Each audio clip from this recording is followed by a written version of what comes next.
जय हिंद, जय शिक्षक।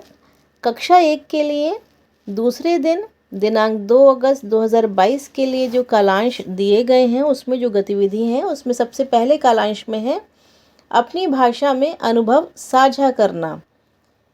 इसके लिए आपको अपने परिवार के बारे में चर्चा करना है और तैयारी और जो सामग्री है उसके लिए है स्थानीय कविता। चर्चा में उपयोग में लिए जाने वाले बंद एवं खुले छोर के प्रश्नों का चयन करना है। शिक्षक के लिए मुख्य बातें हैं कि अनुभव पर चर्चा के अपने उदाहरण को सरल रखें, बच्चों की बातों को ध्यान से सुनें और यदि कोई बच्चा नहीं बोल पा रहा है तो उसे बोलने के लिए प्रेरित करें। इसमें बच्चों के अनुभव पर चर्चा करनी है, तो इसके लिए कक्षा में सौहार्दपूर्ण वातावरण बनाने के लिए आप बच्चों के साथ कोई भी स्थानीय कविता या गीत पूरे हाव भाव के साथ गाएं। इसके लिए 5 से 7 मिनट का समय दें। सभी बच्चों को एक गोल घेरे में बिठा लें ताकि वे एक दूसरे को आसानी से देख सकें। आप सभी बच्चों को बताएं कि आज हम सभी अपने परिवार के बारे में बात करेंगे।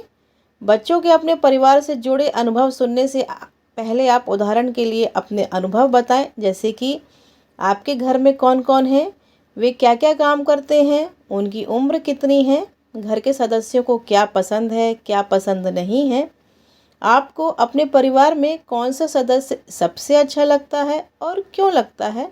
इस तरह की बातें उनके साथ करें। इसके बाद एक एक करके सभी बच्चों से परिवार के सदस्यों के बारे में बताने को कहें और अन्य बच्चों से ध्यान से सुनने को कहें। अनुभव सुनाने के दौरान अगर बच्चे अपनी तरफ से नए बिंदुओं को जोड़ते हैं तो उनका प्रोत्साहन करें। सभी बच्चों को कम से कम 2 से 3 वाक्य बोलने के लिए प्रेरित करें। इसके बाद लेखन कार्य के लिए उन्हें 10 से 15 मिनट का समय दें। इसमें सभी बच्चों को अपने परिवार के किसी भी सदस्य का चित्र बनाने के लिए कहें। यहाँ चित्र बनाने का उद्देश्य आड़ी टेढ़ी रेखाओं को खींचकर बनाकर अपने मन की बात को अभिव्यक्त कर पाना है। बच्चों को उनके द्वारा बनाए गए चित्रों को अपने साथी को दिखाने को कहें और उस पर थोड़ी बातचीत करने को कहें। इस दौरान आप घूम घूम कर उनकी बातचीत को सुन सकते हैं। फिर किन्हीं 3-4 बच्चों को सभी के साथ अपने चित्र पर बात करने को कहें। बच्चों के द्वारा जैसा भी चित्रण बनाया गया हो उसकी प्रशंसा करें। शिक्षक अपने शिक्षण प्रक्रिया की समीक्षा करें कि क्या सभी बच्चों ने इस गतिविधि में समान रूप से भाग लिया है। यदि कुछ बच्चे सक्रिय रूप से इस गतिविधि में प्रतिभाग नहीं कर पाए हैं तो उनकी पहचान कर लें और आगे के कालांश में उन्हें अधिक से अधिक मौके दें।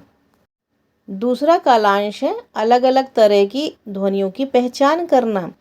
यह कालांश 1 अगस्त के कालांश के समान ही है। यहाँ पर आपको जानवरों की जगह पक्षियों की आवाज़ को पहचानने की गतिविधि करवानी है।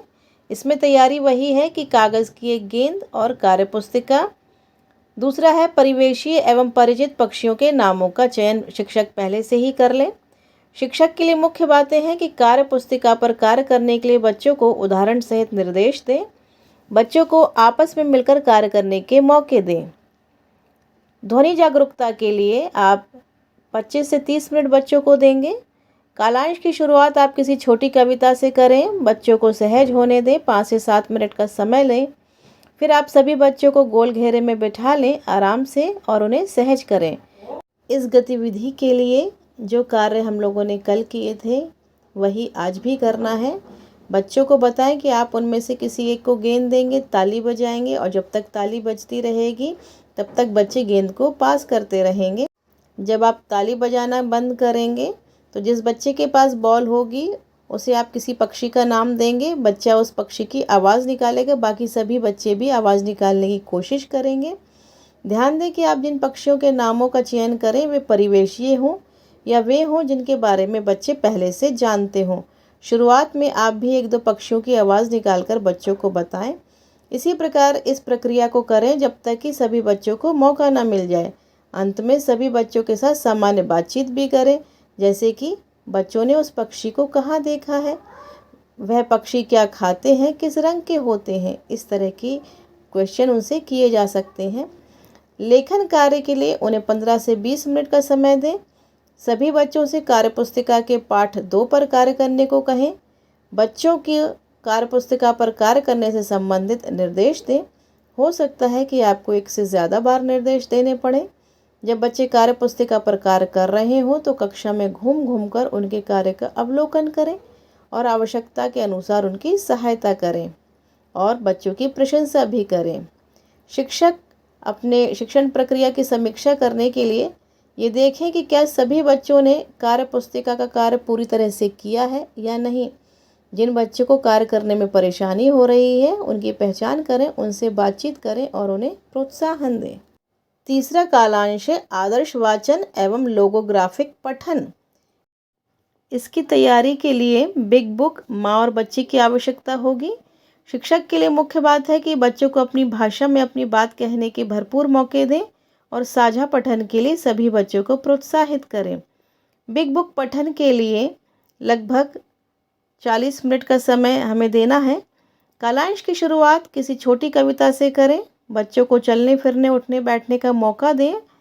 फिर आप सभी बच्चों को गोल घेरे में आराम से बिठा लें और सहज करें।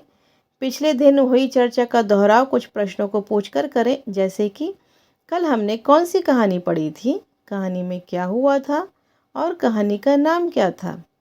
फिर आप कहानी को कम से कम 2 बार आदर्श रूप में पूरे हाव भाव उतार चढ़ाव एवं प्रभाव के साथ पढ़ें। पढ़ते समय प्रत्येक पृष्ठ के शब्दों पर बाईं से दाईं ओर उंगली रखें।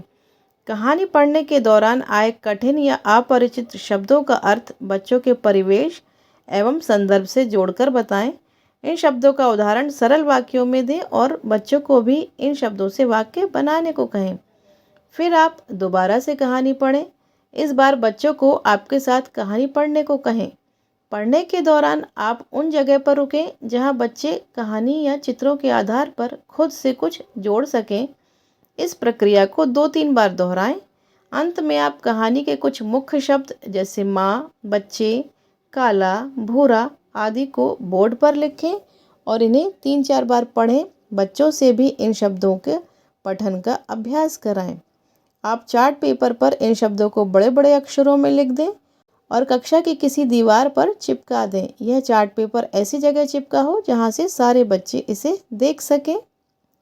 शिक्षक अपनी शिक्षण प्रक्रिया की समीक्षा करेंगे और देखेंगे कि क्या सभी बच्चे आपके साथ पढ़ पा रहे हैं।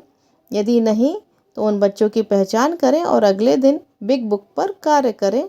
तब तक उन पर थोड़ा अधिक ध्यान दें।